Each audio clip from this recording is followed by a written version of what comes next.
యేసుక్రీస్తు పరిశుద్ధమైన నామములో మరొకసారి ఈ ఆదివార కాల సమయంలో దేవుడు మనందరినీ సజీవులుగా ఉంచాడు. దాన్ని బట్టి దేవుడి నామానికి మహిమ కలుగుగాక. అందుకే బైబిల్ గ్రంథంలో ఉంటుంది, ఇది యెహోవా ఏర్పాటు చేసిన దినము, దీని యందు ఉత్సాహించే సంతోషించి. ఒకసారి కూడి చెప్పాక అది బిగ్గరగా హల్లెలూయా చెప్దాం ప్రియులారా. హల్లెలూయా, దేవుడి నామానికి మహిమ కలుగుగాక.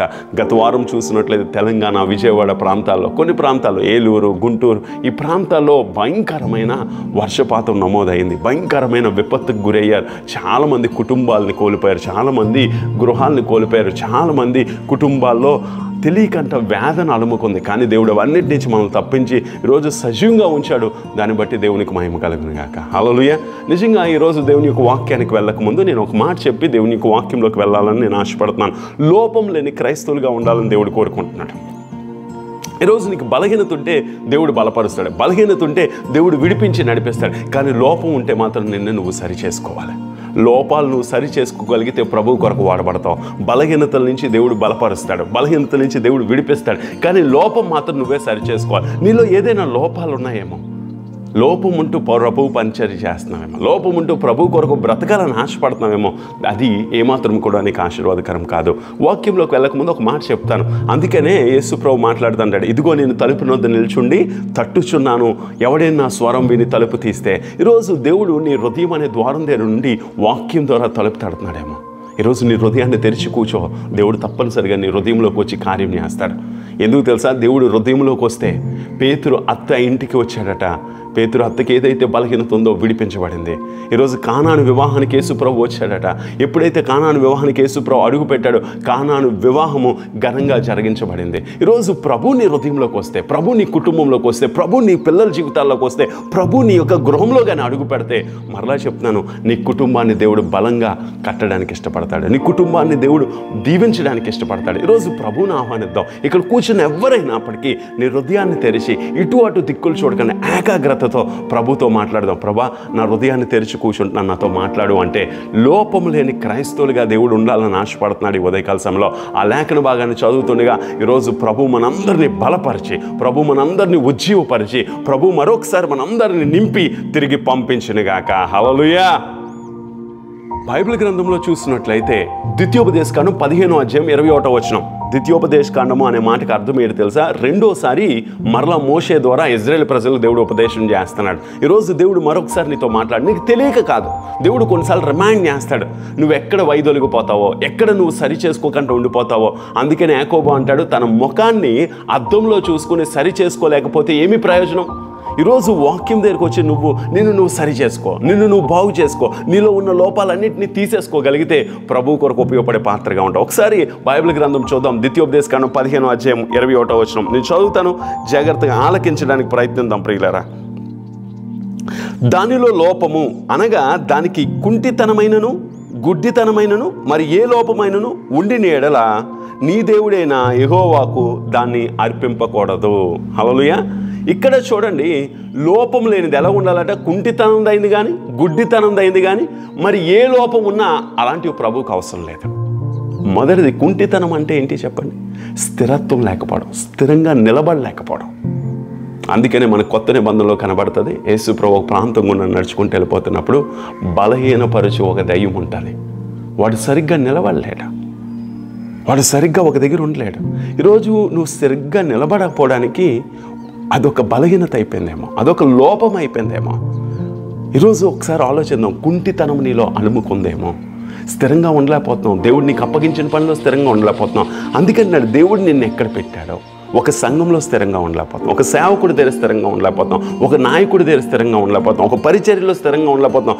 దేవుడు నిన్ను హెచ్చించేంత వరకు నువ్వు స్థిరంగా ఉండడానికి ఇష్టపడాలి. బైబిల్ గ్రంథంలో చూడండి, అబ్రహాము 24 సంవత్సరాలు నమ్మకంగా ఉండిపోయాడు. స్థిరంగా దేవుని యొక్క మాటను పట్టుకుని నడవడానికి ఇష్టపడ్డాడు. అందుకే అబ్రహాము విశ్వాసులకు తండ్రిగా మార్చబడ్డాడు. ఒకసారి యోబు కష్టాలు కానీ మనం ఆలోచిస్తే, ఒక రోజా 2 రోజుల ఒకటి తర్వాత ఒకటి అన్నీ కోల్పోయాడు.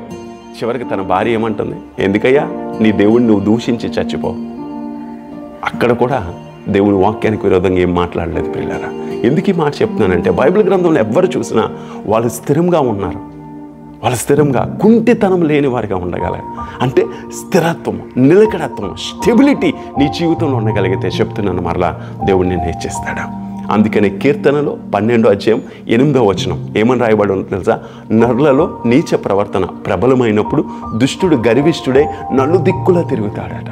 ఈరోజు స్థిరంగా ఒక దగ్గర ఉండలేకపోతున్నావు అంటే నువ్వు దుష్టుడి యొక్క ఆధీనంలో ఉన్నావు. ఈ ఉదయకాల సమయంలో ప్రభు నీతో మాట్లాడు. నీకు అప్పగించిన పని చిన్నదైనా పెద్దదైనా స్థిరంగా ఉండు. ప్రభు స్థిరంగా ఉన్నవాడిని దేవుడు ఆశీర్వదించడానికి ఇష్టపడతాడు. ఒక్క మాట చెప్తాను, జాగ్రత్త వినండి. ఆయన బలిష్టమైన చేతుల కింద దీన మనస్కులే ఉండుడి, ప్రభు తగు సమయంలో మిమ్మల్ని హెచ్చించలాగన. ఆమేన్. ఈరోజు గుర్తించి స్థిరంగా ఉండగలిగితే అది లోపం లేనిదిగా ప్రభు దృష్టికి కనబడుతుంది. ప్రభు నేను హెచ్చిస్తాడు. ప్రియులారా, మొదటి విషయం చూసాం, చాలా జాగ్రత్తగాన అర్థమైంది అనుకుంటాం. స్థిరత్వం ఉండాలి. రెండోది అక్కడ రాస్తుంటాడు గ్రుడ్డితనమైనను. అందుకే ఈ లోక దేవత మనోనేత్రాలను గ్రుడ్డితనం కలుగు చేస్తుంది. అందుకే యోబు అంటాడు, నా కళ్ళతో నేను నిబంధన చేసుకున్నాను అన్నాడు. అందుకే యేసుప్రభు మాట్లాడుతూ అంటాడు, 2 కళ్ళుండి నరకంలోకి వెళ్ళుకుంటే ఈ కన్ను నిన్ను, కుడి కన్ను నిన్ను అభ్యంతరపరిచినలా దాన్ని పెరికి పారవేసి ఒక కన్నుతో నిత్యరాజ్యానికి వారసుడిగా ఉండటం మేలు కదా. 2 కళ్ళుండి నరకంలోకి వెళ్ళిపోతాం. 2 కాళ్ళ నుండి నరకంలోకి వెళ్ళిపోయేకండి. ఎందుకు ఈ మాట చెప్తున్నాను తెలుసా? ఈరోజు ఈ లోక దేవత మనోనేత్రాలను గురుడితనం కలుగు చేస్తున్నా. నువ్వేం చూస్తున్నావో తెలియట్లేదు. అందుకే ఆదాము అవ్వ పడిపోవడానికి కారణం ఏంటి తెలుసా? వాళ్ళకి చూపుకి రమ్యముగా కనబడిందట. ఈరోజు నువ్వు ఏం చూస్తున్నావు ఒకసారి. రోజు రీల్స్ చూస్తున్నావా? రోజు నువ్వు సోషల్ మీడియానే చూస్తున్నావా? అదే నీ మీద ప్రభావితం చేస్తుంది. ఒక మాట జ్ఞాపకం చేసుకోండి. రీసెంట్గానే ఆ యొక్క కలకత్తా ప్రాంతంలో, ఆ కలకత్తా ప్రాంతంలో ఒక డాక్టర్ యొక్క జీవితం అర్ధాంతరంగా ఆగిపోవడానికి కారణం ఏంటి తెలుసా? వాడి గురించి వచ్చిన సమాచారము వాడు ఎక్కువగా అసభ్యకరమైనవి చూచుట వలన వాడు ఆ ప్రకారంగా వాడు ప్రభావితం చేయబడ్డాడు. ఈరోజు నువ్వు ఏం చూస్తున్నావో అవే నీ మీద ప్రభావితం చేస్తాయి. అందుకని దేవుని వాక్యం చెప్తుంది, పేతురు అంటాడు, మేము ఏదైతే చూసామో, ఏదైతే విన్నామో, ఏదైతే నిదానించి కనుగొన్నామో అదే మేము మీకు బోధించుచున్నాం. ఈరోజు నీ కళ్ళుని దేవుడికి నిబంధన చేసుకోగలుగుతున్నావా? నువ్వు ఏం చేస్తున్నావు ఒకసారి ఆలోచించు. నువ్వు ఎటువైపు పరుగులెత్తుతున్నావు ఒకసారి ఆలోచించు. నీ చూపులకి రమ్యంగా ఉంది. బైబిల్ గ్రంథంలో ఒక మాట నేను మీ ముందు ఉంచాలని ఆశపడ. యెహోషువ హాయి అనే ప్రాంతానికి వెళ్తాడు. చిన్న ప్రాంతమే, కానీ ఆకాని కంటికి చాలా రమ్యంగా కనబడింది. వస్త్రాలు తీసుకున్నాడు, ధనాన్ని తీసుకున్నాడు, అక్కడున్న సమస్తాన్ని పొందుకున్నాడు. కానీ యెహోషువ తన సైన్యం మొత్తం ఓడిపోయింది. దేవుడు అందుకంటాడు, శపితమైన దాన్ని దేన్ని పట్టుకోకండి. ఈరోజు నీ చూస్తున్నది దేవునికి లెక్క అప్పగించాలి. ఈరోజు ఒక మాట చెప్తున్నాను, నువ్వు ఏదైతే చూస్తున్నావో దాన్ని బట్టి లెక్క అప్పగించాలి. యుద్ధము జరుగుతుంది. 2 సమూయేలు 11వ అధ్యాయంలో చూసినట్లయితే దావీదు మేడ మీద నుంచి బెత్షెబాని చూస్తున్నాడట. కానీ దావీదుని దేవుడు చూస్తున్నాడని మర్చిపోతున్నాడు. ప్రియులారా, ఈరోజు నువ్వు చేస్తున్నవన్నీ కూడా మనుషులు చూడకపోవచ్చు, నీ తల్లిదండ్రులు చూడకపోవచ్చు, నీ సేవకులు చూడకపోవచ్చు, నీ ఇరుగు పొరుగు వారికి తెలియకపోవచ్చు, ఎవరికి తెలియకపోవచ్చు, కానీ హృదయ రహస్యాలు ఎరిగిన దేవుడికి మాత్రం సమస్తము తెలుసు. ప్రియులారా, అందుకంటే తెలుసా, దేవుడు God knows in and out, no doubt at all. దేవుడికి లోపల బయట సమస్తము తెలుసు. హృదయ రహస్యాలు ఎరిగిన దేవుడివి. నువ్వు మనుషుల్ని కప్పిపోవచ్చు, లేదా నీ తల్లిదండ్రులు మోసం చేయొచ్చు, నీ సేవకులు మోసం చేయొచ్చు, నీ అన్నదమ్ములు మోసం చేయొచ్చు, నీ అక్క చెల్లెలు మోసం చేయొచ్చు, లేకపోతే నీ సొంత భర్తని లేదా నీ సొంత భార్యని మోసం చేసి నీకు నచ్చినట్టు బ్రతకొచ్చేమో. ఈరోజు దేవుడు చెప్తున్నాడు, ఆయన చూచే దేవుడు. ప్రియులారా, చూస్తున్నాడు. ఈరోజు అలాంటి చెడు వైపు నువ్వు చూస్తే ఈరోజు నీ జీవితాన్ని మార్చుకో. అదొక లోపం ఉందేమో, ఆ లోపం నుంచి దేవుడు నిన్ను తీసివేయాలని ఆశపడుతున్నాడు. నువ్వు కానీ పూర్తిగా ఆయన సమర్పణలోకి వస్తే నిన్ను వాడుకోవడానికి ఇష్టపడతాడు. ప్రియులారా, ఇక్కడ మనం చూసుకున్నట్లయితే మొదటిది ఏం చూసాం? కుంటితనము, స్థిరత్వము లేకపోవడం ఒక లోపం కదా. స్థిరత్వంగా ఉండట్లేదు కొంతమంది. రెండోది అక్కడ ఏం కనబడుతుందట? ఈ లోక దేవత గుడ్డితనము కలుగు చేసేది. దేవునికి అలాంటివి అవసరం లేదు. మూడోది చూడండి, అక్కడ నేను చదువుతాను, జాగ్రత్తగా అర్థం చేసుకోవడానికి. ఏ లోపమైన ఉండిన ఎడలా, ఏ లోపాలు ఉన్నాయేమో. ఇప్పుడు అస్థిరులుగా ఉండిపోతున్నావు, లేకపోతే లోకం అనేది నిన్ను అలుముకుంటుందేమో. మూడోది మాత్రం చెప్తున్నాడు, ఏ లోపం ఉన్నా ఈరోజే తీసేసుకో. లోపాలు ఉన్నవి ప్రభువుకి అవసరం లేదు, దేవుడికి ఎప్పుడు కూడా. అందుకే దావీదు భక్తుడు కీర్తన 51 అంటాడు, ప్రభా నన్ను ఈశోపుతో కడిగి శుద్ధి చేయి, నన్ను హిమము కంటే నన్ను తెల్లగా చేయి. ప్రభా ఏదైనా తీసేసుకో, నీ సన్నిధి నుంచి మాత్రం నన్ను తోసివేయకయ్యా అంటాడు. ఎందుకు తెలుసా? ఏ లోపమున్నా ప్రభు పరిచర్య బాగా చేయలేము, ప్రభుకు ఉపయోగపడే పాత్రలుగా ఉండమేమో. ఒక విషయం చెప్తాను, జాగ్రత్త వినండి ప్రియ దేవుని సంగమా. ఈరోజు ఇన్ని లోపాలు పెట్టుకుని ప్రభా నన్ను దీవించు, ఇన్ని లోపాలు పెట్టుకుని ప్రభా నన్ను ఆస్వాదించు, ఇన్ని లోపాలు పెట్టుకుని ప్రభా నన్ను హెచ్చించు, ఇన్ని లోపాలు పెట్టుకుని ప్రభా నన్ను అనేక మందికి దీవెనకరంగా మార్చు అంటే దేవుడు అంటాడు, మొదట నీ హృదయం అనే పాత్ర లోపం ఉంది, దాన్ని సరిచేసుకొని ప్రభువు చెప్తున్నాడు. ఈ హృదయం అనే పాత్ర ఏ రోజుకి ఆ రోజు సరి చేయబడాలి. ఒక్క విషయాన్ని చెప్పి నేను ముగించేస్తాను ఈ ఉదయకాల సమయంలో. నీ పాత్రకి చిల్లులుంటే, కన్నాలుంటే, ఆ పాత్రలో దేవుడు ఎంత వాక్యం వేసినా వ్యర్థమే ప్రియులారా. పాత్ర ఎప్పుడూ కూడా చిల్లు లేనిదై ఉండాలి. లోపాలు ఉన్నాయేమో, చిన్న చిన్న లోపాలు, ఆ లోపాలన్నీ సరిదిద్దుకో. రెండోది, నీ పాత్ర ఎప్పుడూ కూడా ఖాళీగా ఉండగలిగితే దేవుడు నింపడానికి ఇష్టపడతాడు. ఈ హృదయం అనే పాత్రను ఖాళీ చేసేసుకో. ఈ ఉదయకాల సమయంలో నీ స్నేహితులు, నీ బంధువులు, నీ యొక్క కొలీగ్స్, ఇవన్నీ ఈ లోకానుసారమైనవన్నీ కూడా తీసేసుకుని, ప్రభా ఖాళీ పాత్ర అన్నాయా నన్ను నింపు అంటే ప్రభు నింపుతాడు ప్రియులారా. మూడోది, నీ పాత్రలో ఎవరినో ఉంచి, నీ హృదయంలో ఎవరికో స్థానం ఉంచి, ప్రభా నువ్వు కూడా నా హృదయంలో ఉండు అంటే ఆయన ఉండడానికి ఇష్టపడ్డ ప్రియులారా.